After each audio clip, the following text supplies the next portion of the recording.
25 রমজানের পবিত্র ইফতার দেওয়া হচ্ছে বিশ্ব বেসালত মঞ্জিল বনানী পাক দরবার শরীফে। জাকের পার্টি স্বেচ্ছাসেবক ফ্রন্টের আয়োজিত আজকের ইফতার মাহফিল। স্বেচ্ছাসেবক ফ্রন্টের কেন্দ্রীয় সংগ্রামী সাধারণ সম্পাদক জনাব মাহবুর রহমান হায়দার উপস্থিত আছেন। জাকের পার্টির নেতৃবৃন্দরা লাইনে দাঁড়িয়ে আছেন পবিত্র ইফতার নেওয়ার জন্য। আমি জাকের পার্টি পার্বত্য চট্টগ্রাম সাংগঠনিক বিভাগের পক্ষ থেকে সবাইকে জানাই সংগ্রামী সালাম, শুভেচ্ছা, অভিনন্দন।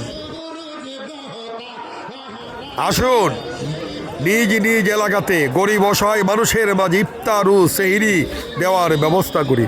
মানুষ মানুষের জন্য, জাকের পার্টি মানুষের কল্যাণে।